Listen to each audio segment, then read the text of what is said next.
नमस्कार। Public live news nation 24 जिला संवाददाता हम शंकर सोनानी के साथ हम सीधे जुड़ चुके हैं गंगामैया पावन धाम जिला वालों, जहां पर आज हनुमान चालीसा प्रदीपिका पर समीक्षा गोष्ठी आज बड़ा मंच गंगामैया प्रांगण पर रखा गया है।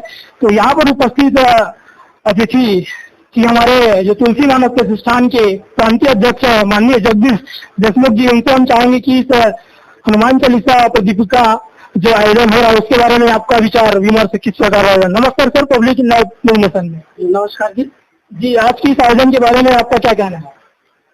आज का जो कार्यक्रम है वो न केवल धार्मिक है, न केवल आध्यात्मिक है, बल्कि भारत के सांस्कृतिक चेतना और भारत की अस्मिता का एक ग्रंथ जिसे महाकवि तुलसी ने अपनी चेतना से लिखा है, अपने तुलिका से, हनुमान चालीसा। उस हनुमान चालीसा को हमारे जिले के एक संभ्रांत साहित्यकार और चिकित्सक आदरणीय एस के यदु जी ने अपने तुलिका से सृजित किया है और उसी के परिप्रेक्ष्य में हनुमान चालीसा का जो निरूपण है महाकवि तुलसी ने जो लिखा है उसको वैविध्यपूर्ण ढंग से आदरणीय यदु जी ने रखने का विनम्र प्रयास किया है। और चालीसा यानी 16-16 मात्राओं की तुलसी का जो चौपाई है उसी पर 40 पंक्ति के जो है रचना, उस पर आज विमर्श किया जा रहा है। और यहाँ पर हमारे जिले के जो मानस के यशस्वी कथाकार हैं, हमारे जिले के साहित्यकार हैं, हमारे जिले के मानस मनीषीगण हैं, उन लोगों के द्वारा एक इसी ग्रंथ पर एक विवेकपूर्ण परिचर्चा का आयोजन किया गया है जिसे हम लोग समीक्षा कह रहे हैं। यद्यपि ऐसे महान ग्रंथ की समीक्षा नहीं है, लेकिन भारत के वैविध्यपूर्ण संस्कृति का जिस समय महाकवि तुलसी ने चालीसा लिखा, जिस समय मुगल आक्रांताओं का काल था, ऐसे समय में भारत के शौर्य को, भारत के उत्कर्ष को एक युवा चेतना ने उभारा हनुमान जी के रूप में। और मुझे लगता है कि ये भारत की गौरवमय संस्कृति का जो युवा चेतना जो है, भारत को जो सांस्कृतिक गौरव है उस काल में आए। और तुलसी भी उस समय युवा थे जब चालीसा लिखे।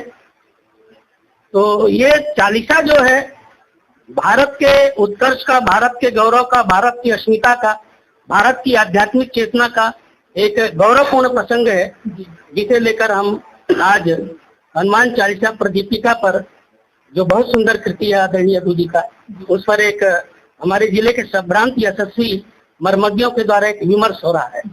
रामचरितमानस से मानव जीवन को क्या सीख मिलता है सर? रामचरितमानस तो न केवल भारत बल्कि संपूर्ण विश्व की मानवीय चेतना का एक आदर्श ग्रंथ है। इसमें सब है, इसमें राष्ट्र की अस्मिता है, राष्ट्रीय चरित्र है, भारत की आध्यात्मिक चरित्र है, भारत के परिवार का एक समावेश है। तो रामचरितमानस हमारे आदर्श का सबसे बड़ा प्रतीक ग्रंथ है, प्रतीक शास्त्र है। जिस प्रकार से रामचंद्र जी के हनुमान जी सेवक के उसी एकदम परम भाव से मतलब सेवा प्रदान करते हैं, उस प्रकार से हमारे जो मानव जीवन है उसके जो माता पिता के पुत्र है, उनके जो पुत्र के प्रति जो माता पिता की जो भावना, सेवा भावना होती है वो किस प्रकार से होनी चाहिए, जिस प्रकार हनुमान जी प्रभु रामचंद्र की सेवा भावना करते थे। हाँ, ये बड़ी महत्वपूर्ण बात है कि अयोध्या के धरती से एक युवा जो है राम के रूप में निकले थे और अपने पिता के सत्य का पालन करने के लिए निकले थे, ऐसा रामचरितमानस में वर्णन आता है। लेकिन भगवान राम जो है अपने पिता के सत्य का पालन करने ही नहीं बल्कि भारत का जो लोकमानस का सत्य है उसको जन जन तक पहुंचाने का एक विनम्र प्रयास रामचरितमानस ने किया है राम के रूप में। बहुत बहुत धन्यवाद सर। हमारे बीच रामायण की व्याख्या महोदय हमारे बीच उपस्थित है, उनसे भी हम इस जो हनुमान चालीसा प्रदीपिका के जो आयोजन है उसके बारे में हम 2 शब्द सुनने का प्रयास करेंगे। नमस्कार मैम। नमस्कार भैया जी, आपकी इस आयोजन के बारे में क्या कहना है मैम आपका? मैं तो बस यही कहूंगी कि जो नाम जैसा कि लिखा हुआ है प्रदीपिका जी, और आदरणीय जी ने बताया उसका अर्थ होता है छोटा दीपक जी। तो छोटे दीपक की महत्वता तब बढ़ जाती है जब अंधेरा पूरी तरफ चारों तरफ फैला हुआ हो। लाइट चली जाती है, उसके बाद आप अपने टार्च की रोशनी से अब अपने घर में कहाँ पर मोमबत्ती रखा हुआ है, कहाँ पे माचिस रखा हुआ है, ये ढूंढते हो। और एक मोमबत्ती जब जलती तो पूरे कमरे को रोशनी फैला देती है। बिल्कुल वैसी ये प्रदीपिका है। जब ये समाज में छोटे से दीपक के रूप में उभरेगी जिस दिन, मतलब हम सब लोग जानेंगे, आम जनता जिस दिन इसको जानेगी, तो ये समझ लो समाज में जो अंधकार फैला हुआ है वो अंधकार में कहीं न कहीं ये रोशनी हमारे जीवन को प्रकाशित करेगी, ऐसा मुझे लगता है। इस आयोजन को जो बालोद जिले में आयोजित किया गया, उस आयोजन करते के बारे में आपका क्या कहना है?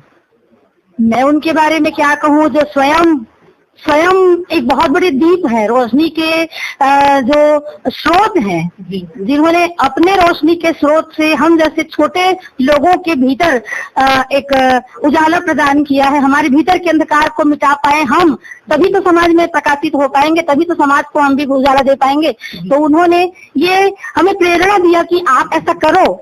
उन्होंने हमें प्रेरणा दिया ये लिखकर कि आप ऐसा करो कि समाज के जो रह रहे लोग हैं, खासकर युवा वर्ग, जिनके भीतर बहुत सारी कुरीतियां फैली हुई है, चाहे वो नशे को लेकर हो, चाहे वो व्यभिचार को लेकर हो, चाहे किसी भी तरीके से, तो समाज का कर्णधार होता है एक युवा, और युवाओं को प्रेरित करने के लिए ग्रंथ लिखा गया है। और इस ग्रंथ को जब हम समाज में हर एक आम व्यक्ति तक पहुंचाएंगे, तब जाके ही ये सार्थकता मिल पाएगी। समीक्षा का मतलब होता है उसमें गलतियां ढूंढना, उसको सुधारना, लेकिन मुझे लगता नहीं है कि हम इसको सुधारने बैठे हैं, बल्कि मुझे तो ये लगता है कि हम उससे सीखकर समाज को सुधारने के लिए कोई एक नई दिशा निकालें और उसके बाद खुद को और समाज को सुधारने का प्रयास करें। बहुत बहुत धन्यवाद मैडम, आपने जो समय दिया बहुत ही अतुलनीय है। यहाँ पर इस आयोजन समिति, उसको भी हम अपने न्यूज चैनल के माध्यम पटेल जी हैं, संरक्षक पुष्कर सिराज जी हैं, कोषाध्यक्ष ज्ञानेश्वर सिन्हा जी हैं, सचिव डॉक्टर एस एल गंधर्व हैं, साथ में सदस्य श्रीमती गायत्री साहू जी हैं, संरक्षक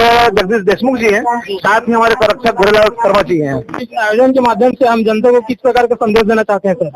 इस कार्यक्रम के माध्यम से मैं आम जनता को ये कहना चाहूंगा कि आप अध्यात्म रूप से जुड़े और जो सोचते हैं आपके कथनी और करने में अंतर न हो, ये मेरा निवेदन होगा। क्योंकि जो हम पढ़ते हैं और जिसको सुनते और जानते हैं, वही चीज हमारे जीवन के चरितार्थ में रहे। जी बहुत बहुत धन्यवाद सर, इस आयोजन के बारे में आपने बहुत सुंदर जानकारी प्राप्त दिया है। और ये भी कहा है कि इस आयोजन से मानव जीवन को यह सीख मिलना चाहिए कि जिस प्रकार से हम अपने माता पिता के प्रति अपने कर्तव्य को पालन करना चाहिए, जिस प्रकार श्री रामचंद्र जी ने अपने पिताजी का आदेश का पालन किया था। तो धन्यवाद, बने रहिए पब्लिक लाइफ न्यूज में सर, धन्यवाद।